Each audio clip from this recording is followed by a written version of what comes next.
Hello అందరికీ నమస్కారం. ఈ రోజు న్యూస్ కి స్వాగతం. వరల్డ్ ఫోటోగ్రఫీ సందర్భముగా మంచిర్యాలలో స్థానిక జనని బ్లడ్ బ్యాంక్ పక్కన కె రాజేష్ బాబు ఆధ్వర్యంలో వరల్డ్ ఫోటోగ్రఫీ దినోత్సవం సందర్భంగా ఆర్ట్ ఫోటో గ్యాలరీ ఏర్పాటు చేశారు. ఈ సందర్భముగా రాజేష్ మాట్లాడుతూ పిక్టోరియల్ ఫోటోగ్రఫీ పోటీలో 2019లో స్టేట్ తృతీయ బహుమతి గెలుచుకోవడం జరిగింది.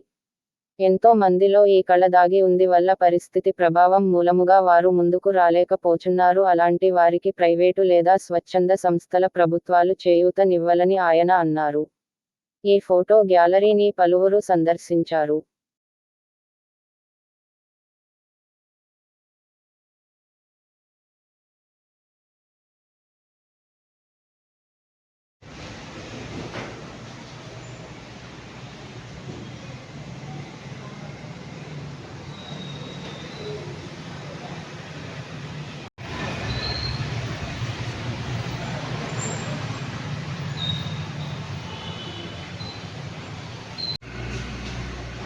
బల్బు రాకుండా తిత్తగా అన్న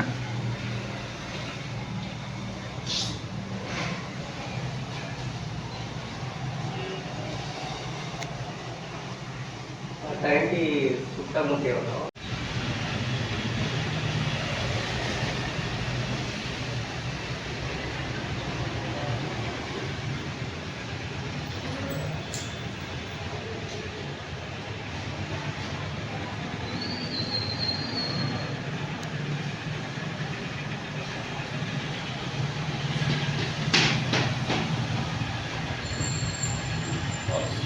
ఫోటోగ్రఫీ మిత్రులందరికీ వరల్డ్ ఫోటోగ్రఫీ డే శుభాకాంక్షలు.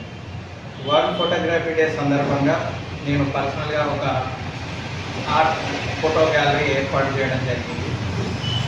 ఇది ఎందుకంటే ప్రతి ఒక్క ఫోటోగ్రాఫర్కి లేదా ప్రతి ఒక్క ఇండివిజువల్ వ్యక్తికి ఒక ఇన్స్పిరేషన్గా ఉంటుందని నేను ఈ ఆర్ట్ గ్యాలరీ పెట్టాను.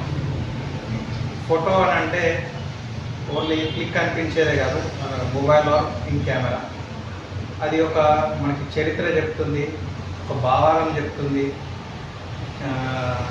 ఎన్నో విషయాలు ఒక ఫోటో చెప్తుంది. కాబట్టి అలాంటి ఫోటోగ్రఫీ డేని ఈరోజు సెలబ్రేట్ చేసుకోవడానికి మాకు చాలా సంతోషంగా అనిపించి ఈ ఫోటో గ్యాలరీ ఏర్పాటు చేశాను.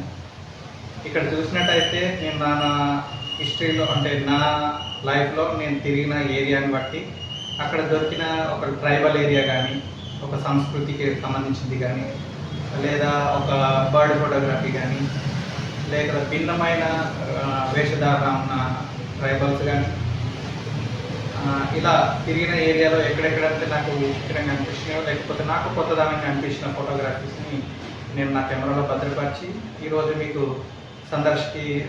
చూడడానికి మీకు ఇక్కడ పెట్టడం జరిగింది.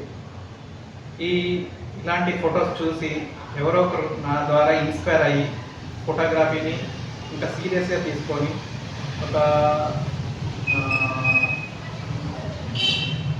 ముందుకు వచ్చి ఇంకా ఫోటోగ్రఫీలో ఇలాంటి సాధించుకోవడానికి ప్రయత్నం చేస్తారని చిన్న ప్రయత్నం.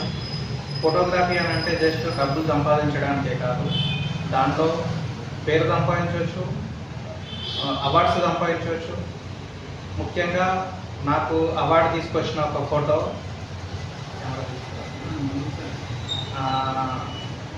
కరీంనగర్లో ఒక అసోసియేషన్ పెట్టిన కాంపిటీషన్లో గాంధారిలో నేను తీసిన ఫోటో, అది స్టేట్ లెవెల్లో. ఈ రోజు వార్తలు ఇంతటితో సమాప్తం.